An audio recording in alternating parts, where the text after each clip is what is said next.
오늘도 이 자리에 나오신 성도님 여러분을 주님의 이름으로 환영합니다. 오늘 함께 읽어볼 말씀은 사도행전 6장 1절에서 7절 말씀입니다. 사도행전 6장 1절에서 7절 말씀입니다. 다 찾으셨으면 한 목소리로 함께 읽겠습니다. 시작. 그때 제자가 더 많아졌는데 헬라파 유대인들이 자기의 과부들이 매일의 구제에 빠짐으로 히브리파 사람들이 원망하니 12사도가 모든 제자를 불러 이르되 우리가 하나님의 말씀을 제쳐놓고 접대를 일삼는 것이 마땅하지 아니하니 형제들아 너희 가운데서 성령과 지혜가 충만하여 칭찬받는 사람 7을 택하라.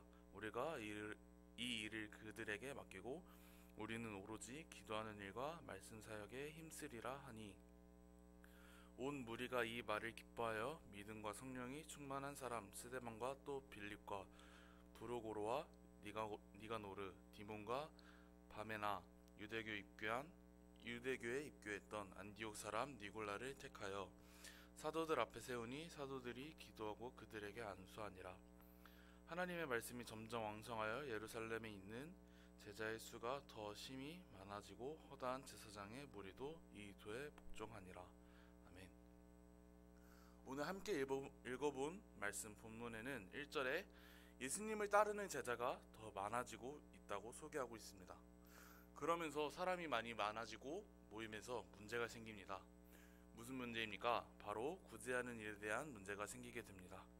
헬라파 유대인들이 자기의 과부들이 매일의 구제에 빠짐으로 히브리파 사람들을 원망하니 라고 나와 있습니다. 여기서 사도들은 이 문제를 해결하는 것보다 말씀과 기도에 더 집중하고자 모든 제자들을 불러 모아 성령과 지혜가 충만하여 칭찬받는 사람 7을 뽑습니다. 그렇게 뽑힌 사람들은 스데반, 빌립, 브로고로, 니가노르, 디몬, 바메나, 안디옥 사람 니골라가 뽑혔습니다. 우리가 함께 보았으면 하는 것은 이 일에 대한 사도들의 행동입니다. 사도들은 제자들을 불러 모아 이렇게 말합니다. 우리가 하나님의 말씀을 제쳐놓고 접대하는 일을 하는 것은 마땅하지 아니하니 형제들아 너희 가운데서 성령과 지혜가 충만하여 칭찬받는 사람 7을 택하라. 우리가 이 일을 그들에게 맡기고 우리는 오로지 기도하는 일과 말씀 사역에 힘쓰리라. 왜 사도들은 이 문제를 직접 해결하지 않았을까요? 사도들이 해결했으면은 그들은 사도들의 말에 더 신뢰하고 더 따랐을 텐데 왜 사도들은 이 문제를 직접 해결하지 않았을까요? 일반적으로 어떤 문제들이 생기면 사람의 생각과 방법, 자신의 힘으로 해결하려고 합니다. 하지만 사도들은 사람의 생각과 방법으로 문제를 해결하는 것이 아니라 사도들에게는 하나님보다 중요한 것은 없다라는 본질을 갖고 있었고 그 본질을 알고 그 본질을 놓치지 않았기 때문에 문제가 생겼을 때 사람의 생각과 방법으로 문제를 해결하는 것이 아니라 하나님께 더욱 집중하겠다는 행동을 보인 것입니다. 이 사도들의 행동은 교회는 구제하는 것이 중점이 아니라 기도와 말씀 사역에 힘쓰는 것임을 알려주고 있습니다. 구제에만 치우쳐 말씀보다 우선이 된다면 그곳은 교회가 아니라 그냥 사회복지센터가 아닐까요? 여러분, 우리는 기도와 말씀을 놓쳐서는 안 됩니다. 사도들이 했던 것처럼 우리는 먼저 기도와 말씀 사역에 힘써야 합니다. 제가 이 교회에 와서 정말 감동받고 멋지다고 생각한 것이 이웃을 섬기는 일에 힘쓰고 있다는 것입니다. 예수님께서 말씀하신 것처럼 이웃을 사랑하고 이웃을 섬기는 모습을 보고 참 멋지다고 생각했습니다. 하지만 만약 우리가 이웃을 섬기는 일, 지금 하고 있는 이 이웃을 섬기는 일에 구제하는 일만에 치우쳐서 말씀을 놓친다면 우리는 결국 교회가 아닌 하나의 사회복지센터가 되는 것입니다. 여러분, 우리는 교회에서 많은 일들을 합니다. 오늘 본문에서 나오는 것처럼 구제하는 일일 수도 있고요. 또 교회 성도들에게 섬기는 일이 있을 수도 있고요. 교회에서 많은 사역 또 일들이 있습니다.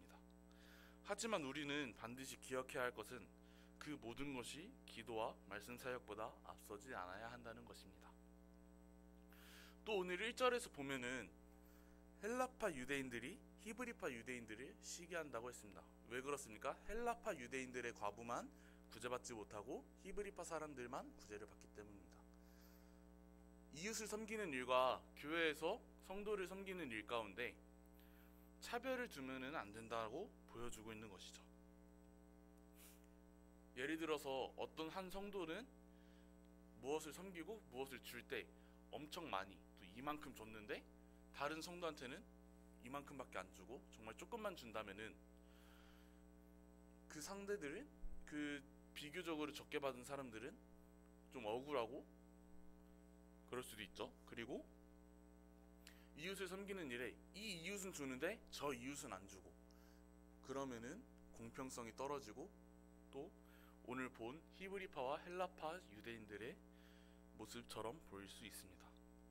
우리는 차별을 두어서는 안 됩니다. 섬기는 일 가운데 차별을 두어서는 안 되고 모두 다 똑같은 사람으로 똑같은 하나님의 성도로서 차별을 두지 않고 서로를 섬기고 사랑해야 합니다. 사랑하는 능국중앙교회 성도 여러분, 우리는 사도들의 마인드를 닮아가길 바랍니다. 사도들은 그 어떤 일들도 하나님보다 중요한 것은 없다고 생각하고 있었습니다. 전에 담임 목사님께서 말씀하셨던 것처럼 하루를 시작할 때 주님 앞에 무릎으로 나아가고 또 늘 말씀과 가까이 하면서 하영이행을 하며 또 차별 없이 이웃을 사랑하고 이웃에게 행복을 안겨다주는 능국중앙교회 성도님들 되시길 간절히 소원합니다. 기도하겠습니다. 하나님, 그렇습니다. 사도들이 이 일들 가운데서 모든 것을 제쳐두고 먼저 말씀과 기도에 힘썼던 것처럼 우리 또한 모든 일 가운데 먼저는 기도와 말씀으로 준비하길 원합니다. 또 모든 일 가운데 차별 없이 공평하게 섬기길 원합니다. 우리에게 공평하게 나눌 수 있는 그런 마음과 지혜를 허락하시고 또 모든 일 가운데 먼저는 기도와 말씀으로 준비할 수 있는 마음과 행동을 허락하여 주시옵소서. 오늘 하루도 주님 앞에 모든 것을 맡깁니다. 주님 앞에 나아갑니다. 우리의 하루를 보살펴 주시고 주님께서 인도하여 주시옵소서. 감사드리며 예수님의 이름으로 기도드립니다.